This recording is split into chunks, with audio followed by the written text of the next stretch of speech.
The secret to having a successful Kickstarter. Are you ready? Or a successful crowdfunding campaign. Are you ready? Hello, hello, hello. If you like comics or are a comic creator, then you're not going to want to miss today's show. This is the comic book showdown of ultimate destiny.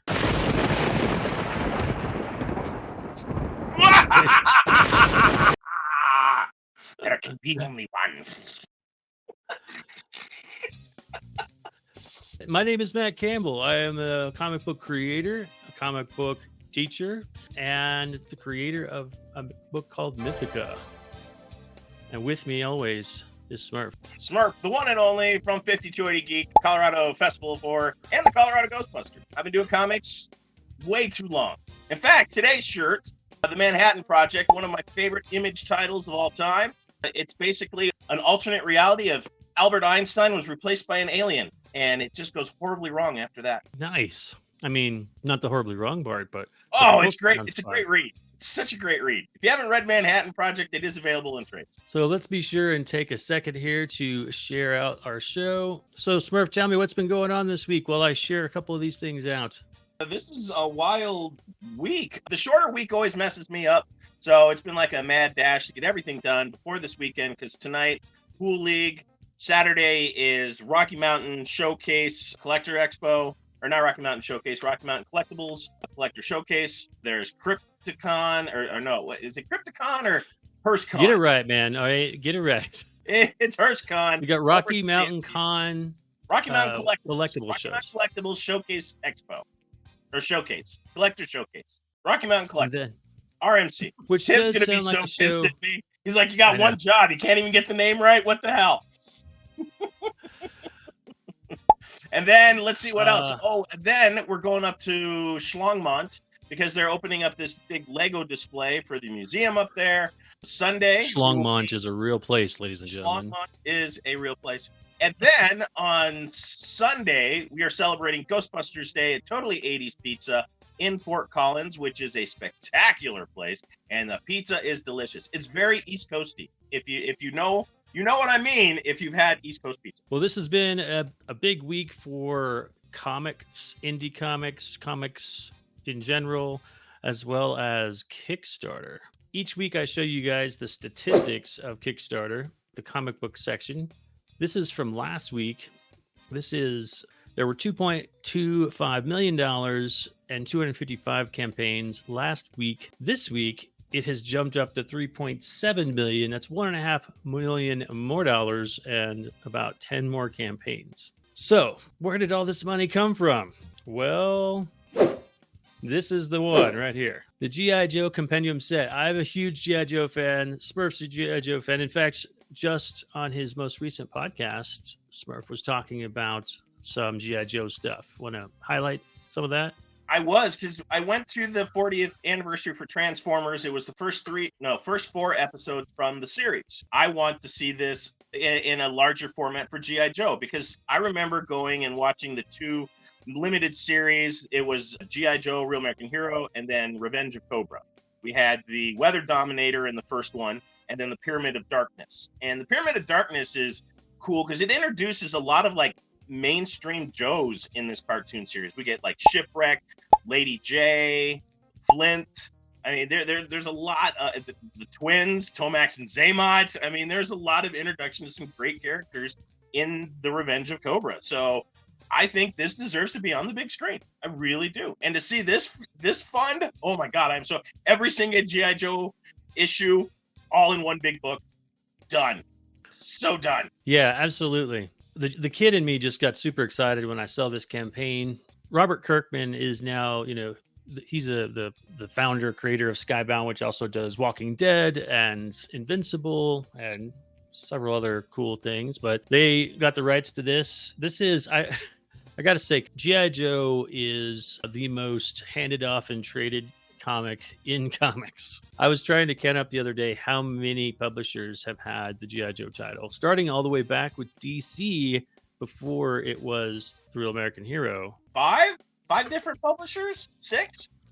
I want to say at least that, because you got Devil's Due, you got Image, all kinds of stuff. Technically, Image has been publishing for a couple different ones, because Skybound is its own house, but they're still published through Image. So Yeah. here's what I'm hoping. I'm really hoping that with this money that they're making, we're currently at $1.43 million for this project, which is obviously going to leave a lot of extra, for them. I'm really hoping they take that and funnel it into a GI Joe cartoon or a GI Joe movie or something, because like to do the same approach, like pick up the GI Joe cartoons in the same style that they were, the same way they did with X-Men. Yes, and that's been a huge hit. Oh my God, X-Men 97. Wouldn't that be sick? Yeah, that'd absolutely be. I don't think we'll ever see Transformers go backwards, but GI Joe could really easily fit right back into that format. I really see it. I totally agree. I mean, they've been doing that for some things with the GI Joe franchise. Like when they rebooted this, they brought Larry Hama back. So I do feel like it's a possibility. So let us know what you guys think down in the comments. Would you love to see a new GI Joe series that would be like based on the old one or in the same style? That would be awesome. But look at that, 1.4, nearly 4,000 backers. There's a lot of GI Joe fans out there. I think this hits a soft spot for a lot of, younger boys. A lot of people grew up on GI Joe. Even like the older generations, before we went to the 3 1/4 figure, they had the action figure. The carpet head. Yep. In fact, GI Joe is the first company to coin the phrase action figure. Trivia question. True. So it's not a doll. It's an action figure. It is, and Kung Fu Grip. They patented a couple of names that have lasted to this day. So I think it just really has this nice little warm spot in pop culture. I agree. And the G.I. Joe for me was one of the first comics that really got me into comics. It was this great segue, which you don't see as much anymore either, but G.I. Joe was on TV, and then it was in the stores with all the toys, and then I remember going into the 7-Eleven or convenience store, and it was on the magazine rack, and I picked it up and I was hooked. And then every time I got sick, I would get G.I. Joe comics from my mom or my dad.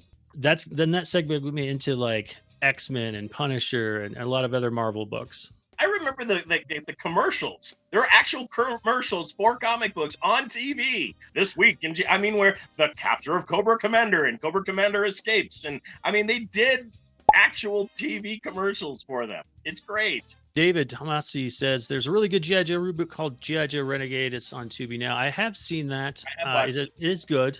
And I highly recommend that one. I just think as looking at the success of this current Kickstarter, the nostalgia factor, I think they would do great to just pick up the style. It looked good even back then. And get Larry involved. You can't do G.I. Joe really without Larry. He's been such an influential force to the storytelling, to the character design, to a lot of that has gone on to make this a great franchise. Not The Rock, Larry Hama. I will say I'm a little behind on everything. That's another reason I want to get this compendium. I know that it was 300 issues that they've got. And I think some of those issues, so the original Marvel run was 1 through 156, 57, something like that. I think, no, it's actually 300. And then 300 is the expensive one because as the series was going, it started to cut off. So 300 is a pain to find, I think. Yeah. I'm right. I feel like that's wrong. I'm out of the loop though. That's actually the point of my story here, because I stopped collecting around the time that they started getting into the space stuff, and they had this. It wasn't called Space Force, but it was something else. Let's see. I'm sorry for anyone else on this Wheel of Destiny about to face off against G.I. Joe. G.I. Joe is not on our Wheel of Destiny. Don't fear. They don't need any more of our help. Although that would suck. I'm also struggling on whether or not to get this compendium. I want it so bad, and I can get it. I have the funds, but just I was gonna say stingy, but frugal. And I'm stingy makes you sound like some decrepit. I'm just stingy.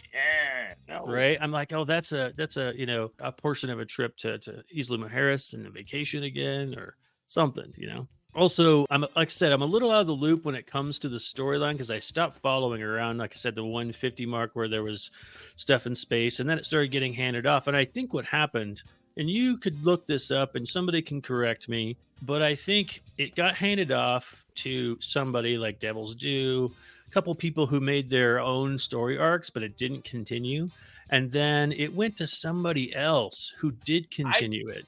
IDW had it for a little while, and that's when we had like the different covers. I know J. Scott Campbell.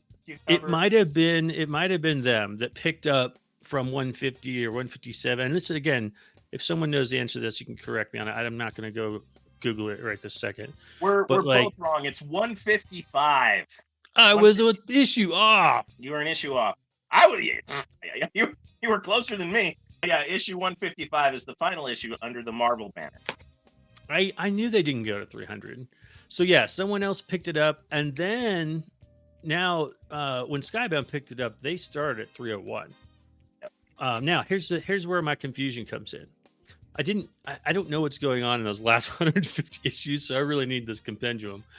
Well, because they started doing like the ninja stories, and you're right, they went into space, and Serpentor came in. Here's the thing: I have a couple of those new Skybound issues. I picked one up and I read it last night, and it starts off the scene where Snake Eyes is like practicing and he's slicing things in half, and then Scarlet comes up, asks him a question, and he answers, and I was stopped in my tracks, going, "Wait a minute." Last I heard, he couldn't talk. When did this happen? So there's an interesting story, and I don't know, because I'm like you. I kind of came in on the halftime on this one. The original Snake Eyes died, evidently, and this is his new replacement. And because of his debt paid for the revenge of the Silent Master getting killed, that's why he's talking now. So there's so much. I don't know which storyline they're going with yet in Skybound to figure out why Snake Eyes is talking. Well, because I'm gonna have to story, he lost his voice and his face in that helicopter accident in Vietnam. And that's how it was the last time I checked. So I might have to get this compendium just to catch up. Yeah, man, it's beckoning me to spend 300 and probably like more like 350, because shipping 4 big ass books like that's not going to be cheap. No. But the slip case, the Cobra slip case, I mean, how can you say no? Oh, they're beautiful. They're beautiful. Oh, so good.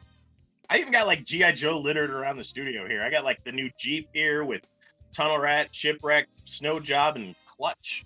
I was even thinking about it last night, like the 3 G.I. Joes that got left in an alternate dimension. Steeler, Breaker, and Zap got left in an alternate dimension in the cartoon series. So I was like rethinking all the G.I. Joe stuff last night, same as you. Like, I'm also like gonna have to rewatch some of those GI Joe issues then, because I don't remember that either. So worth it. I know the GI Joe issues shows are all on YouTube, but I think so. I don't know. I'd rather just go buy like the complete collection and own it and watch it at my own pace. Yep, there you go. One more thing about GI Joe before we move on to the actual point of the show. I also have some other GI Joe news. I made this piece here as a commission for somebody a little while back, and when they made it, or when they requested it, I immediately said, I want to make something that is cover worthy, and I want to get it colored and send it off. Well, find an editor, find someone to send it to at Skybound. Someone reminded me this morning or last night that you can't just randomly send stuff. They won't take it because for copyright issues. Unsolicited work. Yep. Yeah. So I got to find somebody who knows somebody to send this to. But I am getting it covered. I put it up and I said, I want to get this colored. And then I reached out to get it colored it's going to be colored by Dan Kemp. And Dan's been all over the place. But I have a funny story because I embarrassed myself. I didn't realize. Yes, I do it all the time. I didn't realize that there are 2 different colorists with the last name Kemp. Dave and Dan are brothers. They're both professional comic book colorists. I messaged one with a job request. Then later on, I came across the other name and looked in the message, and I thought, maybe I imagined that I sent this message. I could have sworn that I did, but it's not there. So I sent it again, this time to Dave Kemp. So in the meantime, Dan responds, we work out an agreement, and then Dave responds and says, hey, yeah, I could do this. And I was like, I already got your brother to do it. I apologize. My bad.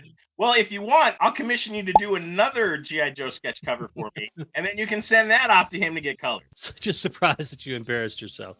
Yeah, I do it all the time. You gotta be willing to take the punches and admit when you've done something stupid. Now, the great thing is that obviously they must deal with this because Dave is really jovial with it and said, they both have names that start with the letter D, and it's pretty common. So, but I still felt kind of silly. Here's a close up of that.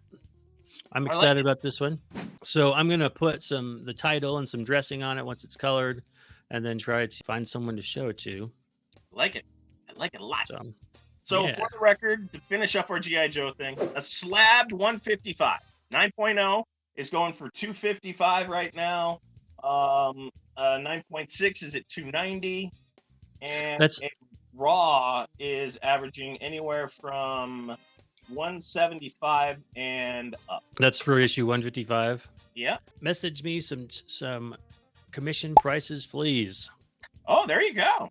Yes.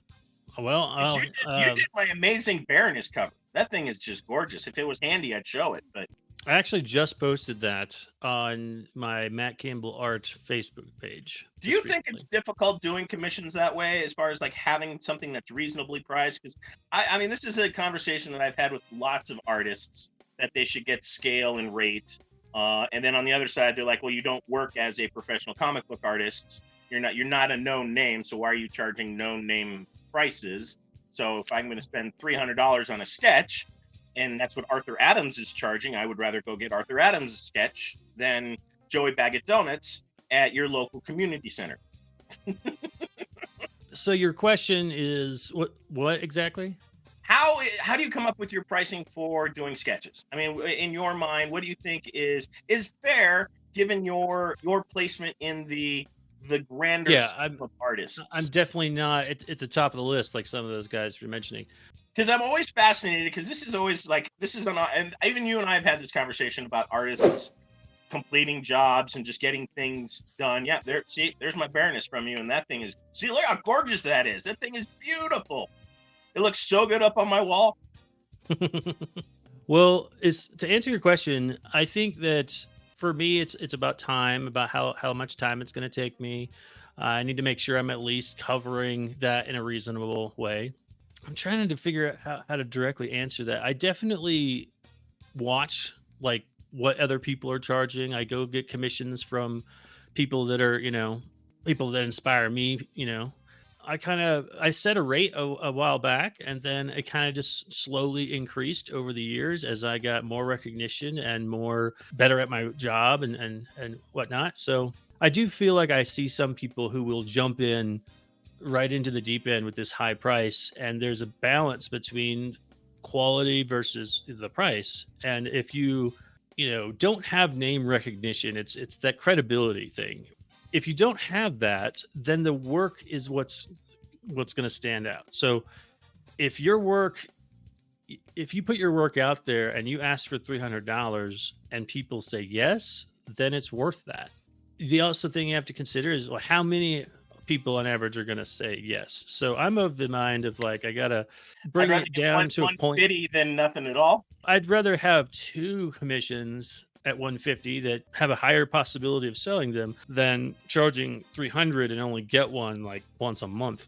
I will say that each year I kind of reevaluate where I'm at, where, other people in the industry are at, and just like any other inflation, sort of raise my rates a little bit. Right now, a full color sketch cover like this is actually just a spot color, so there would be some more color, but a full color sketch cover usually runs around 125 to 150 depending on how much detail. If you want cheaper, I can just do head sketches, things like that. I also do 9x12s, 11x17s. If you're interested, just message me directly at Matt Campbell Arts, or you can even message me at Action Line Studios if you want. And I'll respond to you based on what you want specifically. Emerald's got a question here as well. It says, so hard, that's a big combo that I hear artists across the spectrum talk about. Mm-hmm. Maria Brophy's book, Make Art, Make Money, helped me a lot to feel less icky about pricing structures, if anyone's looking for that support. Thank you for sharing that. All right, shall we get into the Wheel of Destiny? Shall we get to what we're here for? You think everyone's tired of hearing about G.I. Joe? I've almost drank all my coffee. All right. Yes, let's spin that wheel. Let's see what I'm going to come up with for this week's art. Wait, where's my Sharpie? I got my Sharpie and my paper ready this week. Really? Look at you. Yeah. All right. So this week we have Steamroller Man, which actually has a cover by John Boy Myers. John Boy was from the same school I went to. And he actually used to live here in Colorado Springs. Yeah. We also have Rogue, the American Dream, Vampwyre, which we had last week, Satan's Cul-de-sac, Gary Gorilla King, and Scrappy and Sauce. These are quite the variety. So I like the variety of names. I mean, we got Satan's Nutsack back, which is nice. I'm curious. I mean, Satan's Cul-de-sac. Satan's Cul-de-sac. Sorry. All right. So without further ado, spin that wheel. Let's spin that wheel. Let's see where destiny takes us today. First up looks like Scrappy and Sauce, which I actually already have that link pulled up on my tab, so don't need assistance on that one. Look forward to checking that one out. Next up, using the action line A in my Wheel of Destiny. You see that? I like that. That's sexy. We get Rogue, the American Dream. Let's go ahead and find that one real fast. All right, so we got Rogue Destiny pulled up on the next tab. Okay. Or Rogue the American Dream, excuse me. All right, last one for the Wheel of Destiny this week.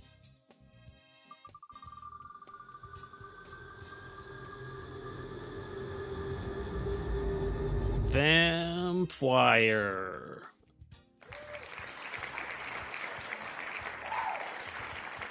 Sorry, Ray. Gary Gorilla didn't make it in again this week. It's not Destiny. All right. Now, remember, folks, if you post a campaign, it has to be active. I saw one that had expired. I saw several that were actually stores. There was somebody that said, hey, we don't do campaigns or we don't do fundraisers. We actually just have ad space. I think that's a great idea, but that doesn't really work for the format of our show. So we've got Scrappy, Rogue, and Vampwyre. Which one is it going to be? Decisions. All right. And let's go with Scrappy and Sauce first. Scrappy and Sauce, the quest begins. We're on fundmycomic.com, which is the third one that I think we've seen. We've seen Kickstarter, we've seen Indiegogo, Fund My Comic. I think there's a fourth one we've seen. Follow the adventures of a scrappy teen girl and her big-footed bodyguard as they embark on an interdimensional quest of mystery through South Dakota. Interdimensional, but stuck in South Dakota. I mean, have you been to South Dakota? It's just dimensional on its own. And then when you're there, you feel like you can't get out. You can't get out. You see, I'm buying in on this one. I like this idea. All right, this one's got 5 backers so far. Let's take a look at the video.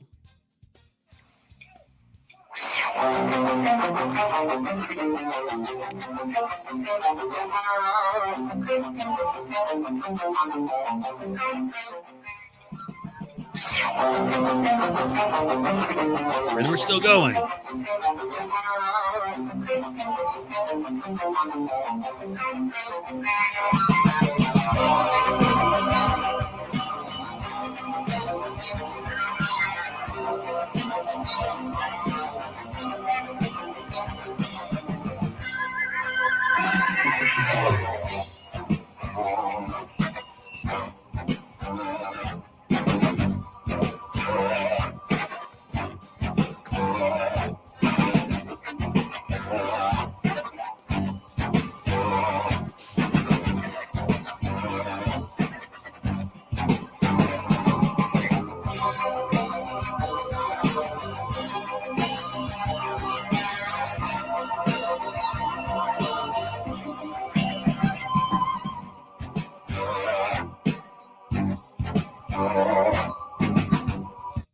All right. So you may have noticed something strange when we were looking at this video, that some of the artwork seemed askew. and the bubbles weren't readable. I think this is due to something I just saw on the interweb last night, early this morning, and that has to do with the fact that AI, Meta's AI, has rewritten things that they're basically saying anything that is on Instagram or Facebook is fair game to input into their AI machine. And so there is a site, a download, a program or something that will take your artwork and distort it so that AI doesn't get much out of it. And I think that's what we're seeing there. Because I doubt that their word bubbles are going to be that distorted, you know? Yeah. Ray says, Gary the Gorilla's got no luck. He'd fit right in with this one, too. Bigfoot and Gary the Gorilla. I get the gone squatching feel when I'm looking at this guy. I mean, it's, you know, not bad. Kind of a, you know, yeah, agreed. The colors are great. Tribute poses, I mean, very Kirby-esque right there. I kind of dig it. The thrasher metal soundtrack that we got introduced to, but we didn't get introduced to much anything else. I don't really know. I have a very big Pit feeling from this. There's an old series called Pit, big, huge Hulk-looking monster with a little kid hanging out with him, Timmy, and I'm getting some wicked flashbacks right now. I feel like what I saw there looked good. The art looked good, even though I could see that there was a filter on it. That didn't bother me. Yeah, that doesn't deter me. I mean, you can still tell the artwork is really good. In fact, some of the pages I thought were better without color than with. I mean, that's my personal opinion. Like that one right there with the pose and the, I think that I actually like that as the black and white than I did with the colors added to it. Yeah, literally, this is it for the description. Like, there's nothing below here. Let's see if there's anything here that tells us any more, because the video just looked good and had some fun music, but I didn't really get a whole lot. Welcome to my campaign. This is my first true crowdfunding campaign. I love making comics, and I'm especially proud of Scrappy and Sauce. The first book of the series. Yeah, absolutely. This series will explore the origin and hidden world of cryptids in a fun and frivolous way. I'm excited to bring you this first story of Scrappy and Sauce. A tough teen and snarky Bigfoot form an unlike relationship that leads to mystery and adventure. Let's help me get this book finished. So that means it's not finished. They're trying to get it done. Mm-hmm. What's it about? Why should I care? Right. That's what we're missing. I think that there are, you've probably heard people say this over and over. How many times have you heard people say, you have to have a conflict. You have to have something that people can engage with.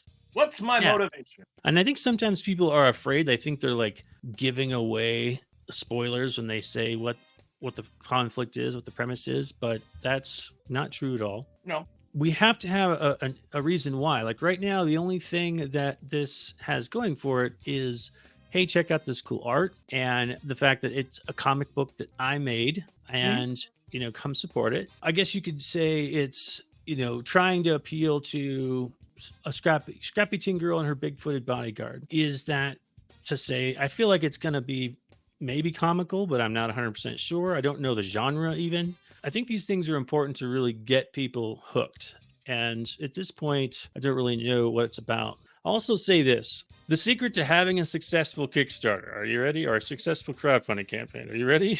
Whip out your pen. You have to have a following before you launch.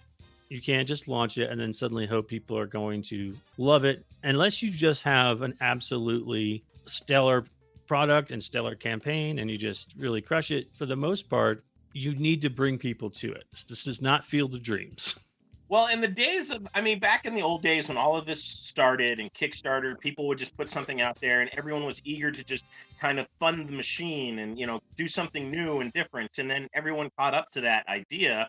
And again, they're fighting for a very small pie, and don't get confused that everyone is very frugal about where their money is going to go. Not everyone is going to pop for a G.I. Joe slipcase, but they will go for a good story that is going to entertain them.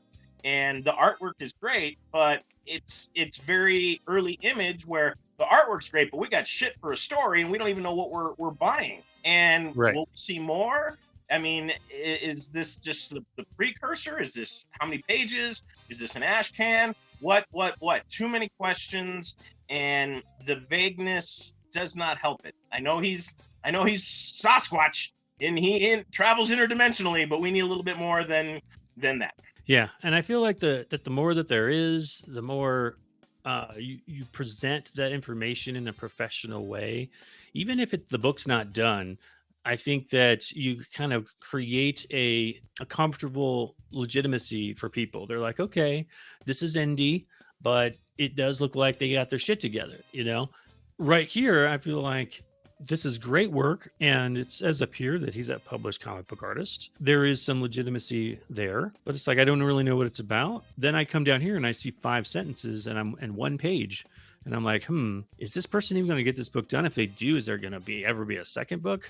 It makes me uneasy. There's a lot of uncertainty with it, and I like it, but there's too many other things that I could fund that I will be able to complete and see where it goes.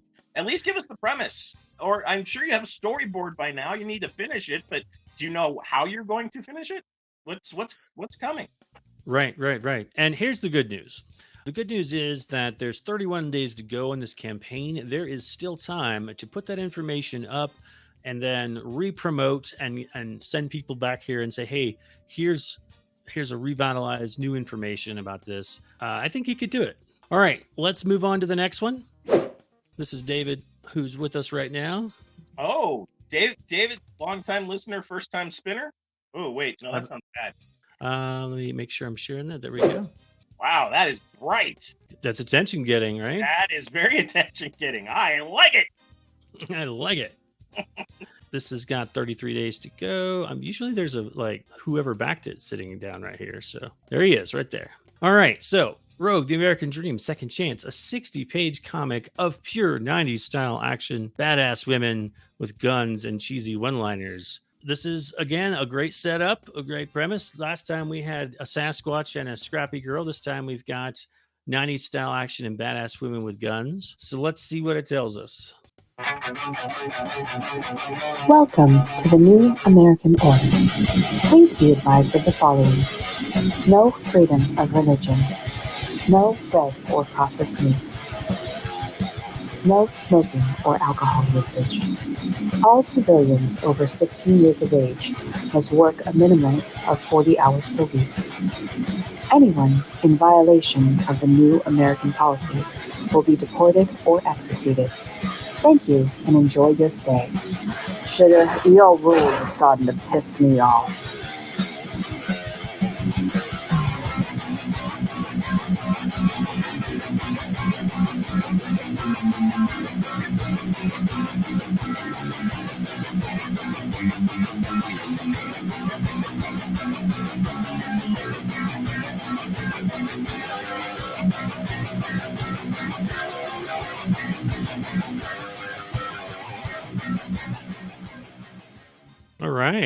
All right. Nicely put together.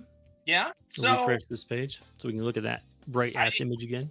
I like the idea. I got a whole lot of cool feels of the Purge and kind of like RoboCop #2, where all the laws have been exaggerated and taken to the extreme. I like this kind of dystopian kind of setting that people being repressed, their freedoms have been taken.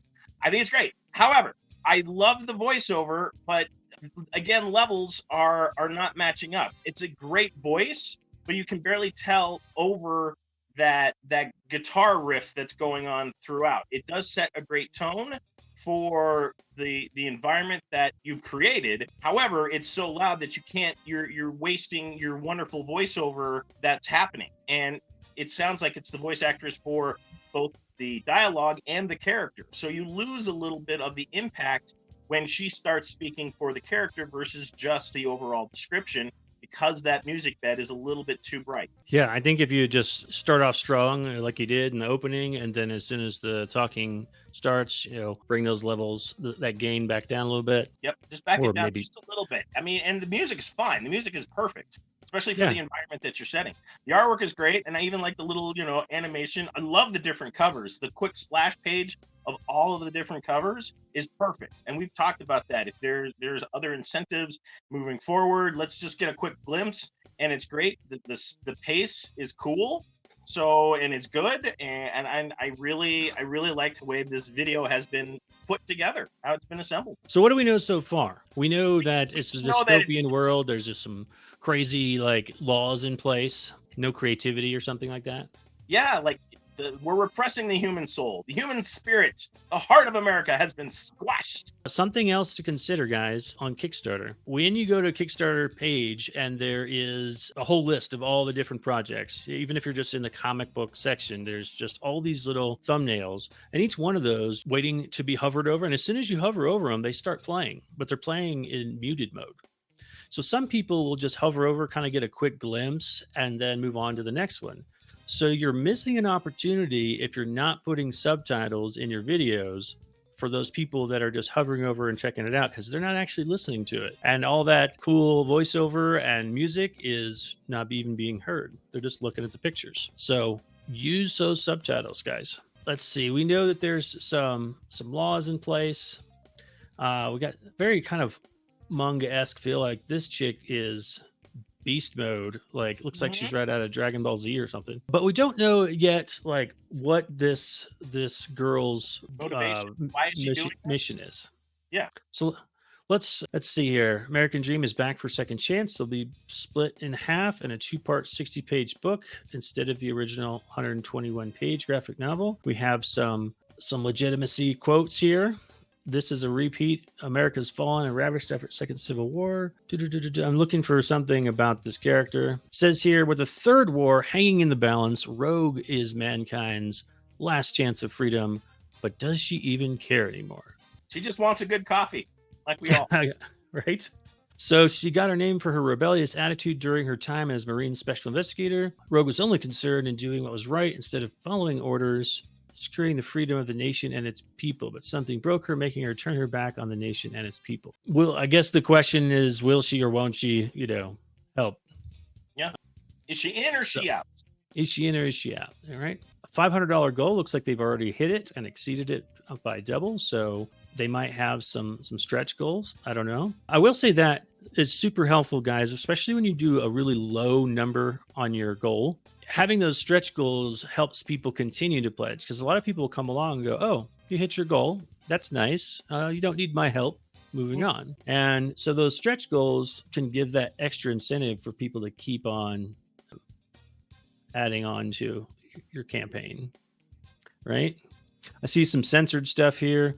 That's another conversation that's going on right now on Kickstarter. Is there was recently a campaign that raised their money, funded, and then got shut down because Stripe, the credit card people who take the money on Kickstarter, have decided that they don't want to accept that kind of content. So there's a big to-do and discussion right now of like how not safe for work content is so big on Kickstarter, and now it's being like overwatched. So well, I mean, scary. I don't need someone big brothering me on how I spend my money. I don't care what your stance is. Just process my credit card payment. I'm not judging you because you decide to process a payment.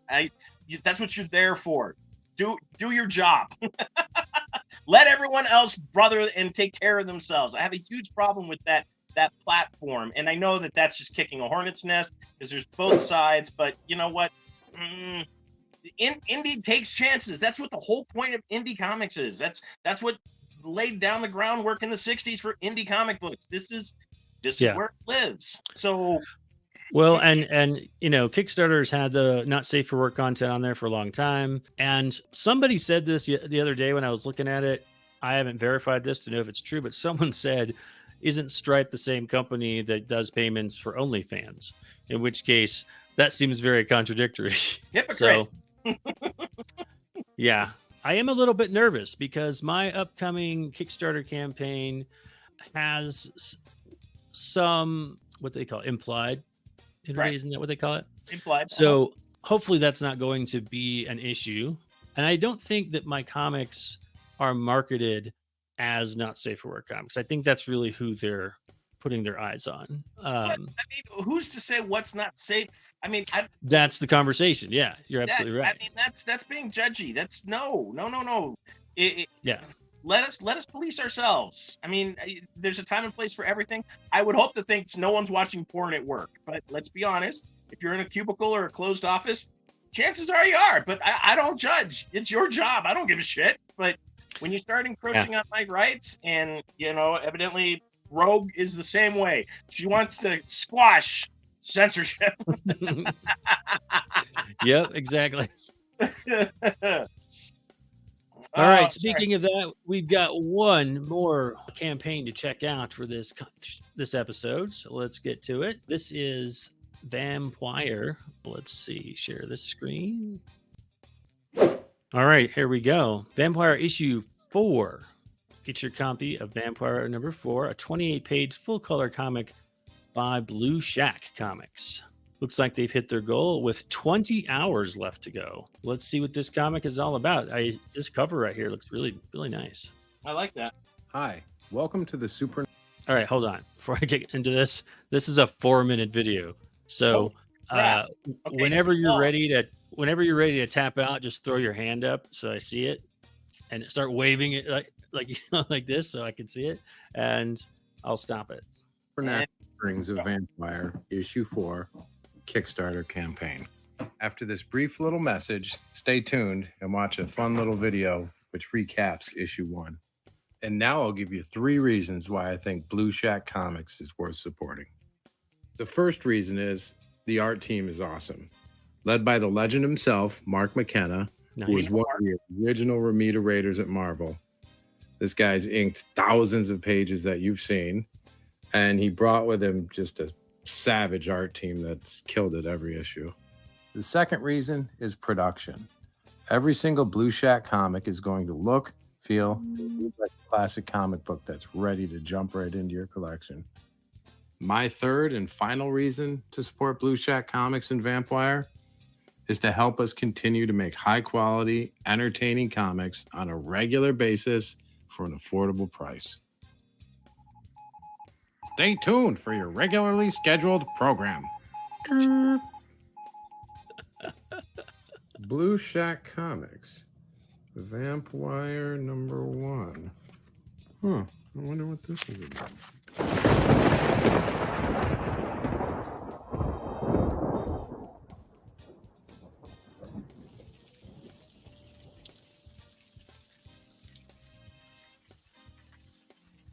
How you doing? All right, we're calling it. I know Mark. I know Mark very well. Mark's a great artist, and he's done incredible work. He has, and I will say that the artwork that was on this looked great. There's a ton of these covers. This looks like a pan across of like issues 1 and 2, and these look great. Awesome. You can tell I wouldn't expect any less from Mark.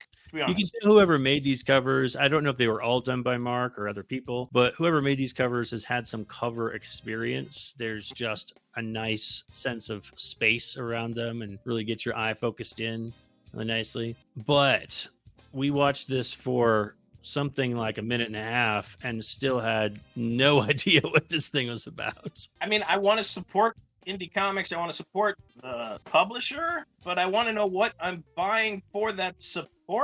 We never even got to that. I mean, yes, I love the 3 reasons. The 3 reasons were great, and I think that should have ended the pitch. Like, here's what we're coming up with the issue. Let's throw that out there. I like the news bait, and I like the timey-wimey kind of radio pitch. That was kind of cool. The voiceover was flat, but it worked. I think it needed a little more punching up, but give me the pitch.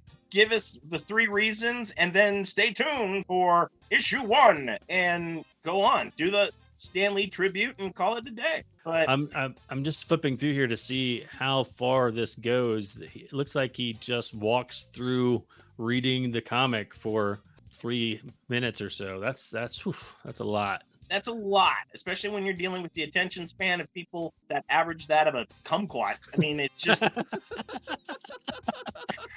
I mean, do they end it with like the rest of the pitch? Let's see real quick if there's anything here. All right, this says, in the heart-pounding pages of Vampwyre, immerse yourself in the gripping tale of Tyrus's transformation into Vampwyre, a journey that delves into the intricate emotions of artificial intelligence. Guided by the enigmatic AI mentor, 2-bit Vampwyre grapples with the profound questions of life's value and morality as he navigates the tumultuous landscape of his evolving consciousness. That's a lot of words, and I still don't know what that means.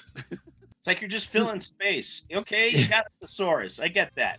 Everyone wants to flex the vocab muscle every once in a while. But if you're going to use words, use them decisively, succinctly. And well, make especially them in make sense. an Yes. advertising campaign type of situation. Yeah. Save this for like a blog post or something. Yeah. Feel the weight of Vampwyre's internal struggle as he confronts the ethical dilemmas of his existence, questioning the sanctity of life and the consequences of his actions. What is he doing? What is the conflict? I mean, so far, it's just he got transformed into a Vampwyre, which I'm assuming is a vampire. Well, and he's just copyright words I'm saying right there. They can't use the word vampire because is that no way for real? I would almost bet you that somebody came down from somewhere and like, no, you can't use that for copyright infringement. I would be hard pressed to believe that because the word vampire has been around for like, eons. Maybe. I mean, I'm gonna have to look and see if there's a comic named Vampire because why wouldn't you use it? Because Vampwyre, I mean, it just sounds like you have a bad speech impediment. Sound like Barry Quickteeth on Big Bang Theory. You're gonna make fun of my speech impediment? You're crushing I'm on it. fire today, and I've only had one cup of coffee. Oh man, let's see. Yeah, I feel like again there has to be like, okay, if we go back to what I said last week about the things that intrigue people, right? Do I know that this comic has violence based on everything I've looked at so far? No. I know that he got turned into a vampire, but then everything else is grappling with his mortality and his evolving consciousness. So for all I know, it's just internal monologuing about how he feels, Mm-mm. I don't see any kind of conflict here. I don't see any kind of wickedness like, oh, he has to kill people so he can survive. That would be wicked. I don't know if it's a comedy. I don't know if it doesn't feel novel because it's just a guy that got turned into a vampire. So like it's missing almost everything at this point. I don't know what this is about. It looks cool. It has stunning cover art. Great job, Mark McKenna. I'm sure the interiors look just as good. And then that's it. Like, again, a really short campaign. I also think that it helps to have like pictures of what people are going to get and clarification, because over here on the reward section, now they have the ability to put in photos. Sometimes when you have like 3, 4, 5, 6 items, it's hard to cram all that into these little pictures, but they are at 4 issues, so they obviously have a backing. The other thing that I would be curious about is if you have made 4 issues, that means you got 3 issues out there.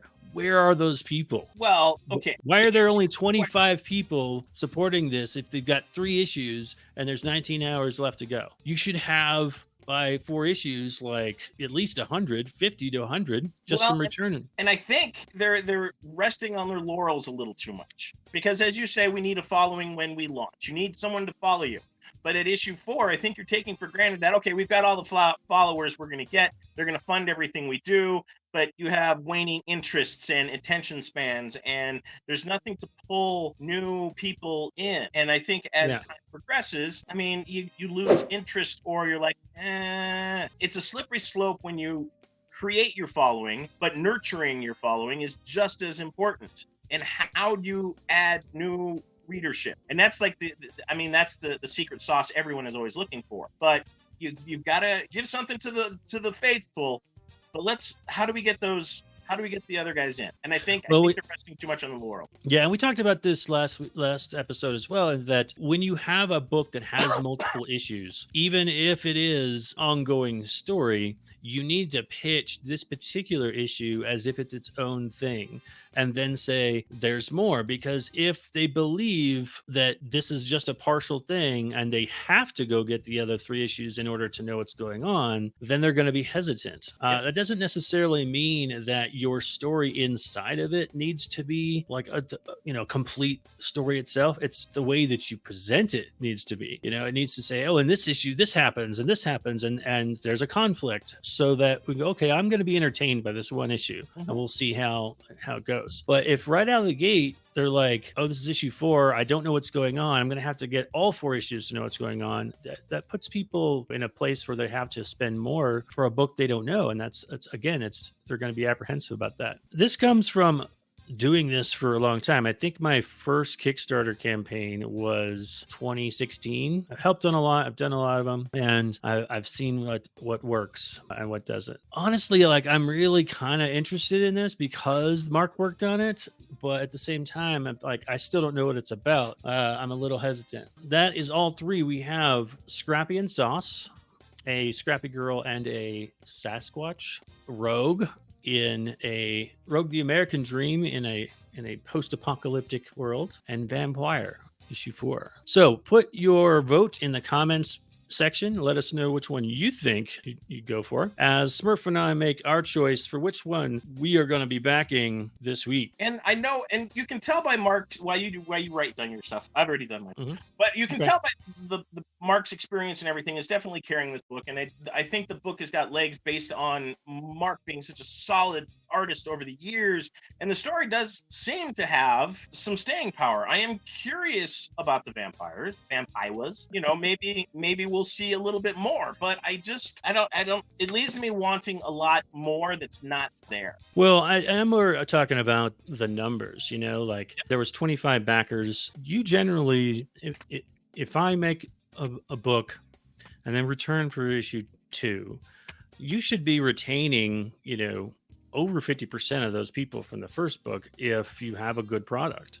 Yeah. If they're not coming back, then you probably aren't either making a product or you're not marketing well, at all. It looks like a few of the rewards are have Mark do a sketch cover for you. It says on a blank cover. I wonder if it could be any blank cover. Oh no, it says on a blank variant cover of Vampwyre number 2. So you still need to get issue 1 to know what's going on. All right, so have you made your choice? I have made my choice. All right, I think I have as well. All right, so let's see if what we voted for is the same. Are you ready? Yep. 1, 2, 3. Show what you got. All right. Congratulations, David. We'll put his up right there. Good job. We'll be going over and backing your campaign very shortly. That was a good one. That was a good one. I like that. There's a good mix. I like that a lot. Yeah, quite a variety today. And don't not fund. If you see something during our show that you like, please go fund them. They do need help. Just because we have our special critiques that we are doing, this is to help get attention on these fundraisers and Kickstarters, and we want to further the industry. If you see something you like and maybe we missed, by all means, do not invest because of us. Definitely help everyone you can. Yeah, something that we try to do is promote as many of these books as possible. Obviously, the winners always get promoted on the page, but if you send us messages, send us links, we try to share them on the page as well. Making comics is hard, and promoting them are even harder. Chris says, good episode, guys. Appreciate the behind-the-scenes insight into crowdfunding. You're welcome. Thank you. I've known Chris since high school. Wow. Yeah. Blast from the past. Clovitch says, congrats, David. Absolutely. All right, so wrapping up here, be sure and like, share, subscribe to the Matt Campbell Art YouTube page. This video will be up on YouTube. I've decided to take these videos and post them as a video rather than stream live over there, because they don't like it that it's streaming from somewhere else, like StreamYard, and then going. So I think they choke it off. I post these up as a recorded video later on today, but I also have a Patreon where I go into more depth with making comics at patreon.com/Action Studios. And then you can follow along each week to post links to campaigns. They don't even have to be your own campaign. There's been a couple of people on here that have posted campaigns that they just liked or wanted to support, and you're welcome to do that as well. But each week we'll have a new post, and it's at Action Line Studios Facebook page. And Smurf, where can they find you? Check us out on 5280geek.com. We also have our website. This will be shared on that as well, in addition to our Facebook page, our Instagram, and our YouTube channel with different various things. We announced Pam Grier, the Colorado Festival of Horror. So yeah, that is a big get for us. And she's never done a Colorado convention, even though she is a local person. She actually has a house out by Elizabeth, I believe. So she is here. So. Right on. Yeah, I had no idea she lived here. Now that I know she lives in Elizabeth, I'm going to go up there and stalk for her. Gonna stalk her. So we're excited about that. And our Instagram, yesterday we had our moment of geek, which is, very wholesome. Why do I feel like that's sarcasm, man? Oh, it's dripping with it. So we do some fun stuff. Follow us on Instagram. Give us a like. Give us a share on Facebook. And, of course, our podcast. That's on all the podcasting platforms out there. Amazon, iTunes, iHeartRadio. We're there. Weekend Geek Update. 5280 Geek. It's 280 Geek. All right, guys. All right, guys. Thank you, everyone, for submitting. That was a great, fun show. We will see you next Friday at 11 a.m. for the next episode. In the meantime, run fast, laugh hard, and always be kind. Good night!